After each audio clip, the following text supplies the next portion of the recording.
ವಿಚಾರಿಸ್ಕೊಂಡು ಹೋಗೋಕ್ಕೆ ಸ್ವಲ್ಪ ಜ್ವರ ಇದೆ ಅಂತ ಗೊತ್ತಿತ್ತು.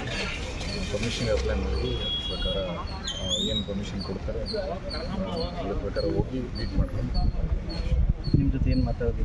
ಏನೆಲ್ಲ ಚೆನ್ನಾಗಿದ್ದೀರಾ ಏನು ಅಂತ ಕೇಳಿದ್ರೆ ಹಿಂಗೆ ನಡೀತಾ ಇದೆ ಏನು ಅಂತ ಕೇಳಿದ್ರು. ಸೆಷನ್ ನಡೀತಾ ಇದೆ ಏನು ನಡೀತಾ ಇದೆ ಅಷ್ಟೇ.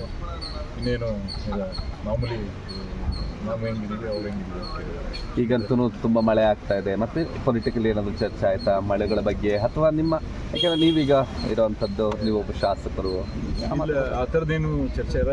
ನಾವು ಇಲ್ಲಿ ಬಂದಿರೋದು ಅವರ ಸ್ನೇಹಿತರಾಗಿ ಅವರು ಯೋಗಕ್ಷೇಮ ವಿಚಾರಿಸ್ಕೊಂಡು ಬಂದ್ವಿ. ಮಾತುಗಳೆಲ್ಲ ಅಷ್ಟಕ್ಕೆ ಸಿಗ್ತದೆ. ಬೇರೆ ನಾವು ಕೇಳಿದ್ದಷ್ಟೇ ಊಟ ಚೆನ್ನಾಗಿದೆಯಾ, ಹೋಗಿದ್ದೀರಾ, ಹಿಂಗೆ ಬೆಳಿಗ್ಗೆ ದಿನಚರಿ ಏನು, ಬೆಳಿಗ್ಗೆ ಸಾಯಂಕಾಲ ಏನು ಮಾಡ್ತೀವಿ, ಈ ಥರದ್ದೆಲ್ಲ ಕೇಳ್ಕೊಂಡಿದ್ದಾರೆ. ಏನೋ ಓದ್ತಾರಂತೆ ಸರ್, ಪುಸ್ತಕ ಓದ್ತಿದ್ದಾರೆ.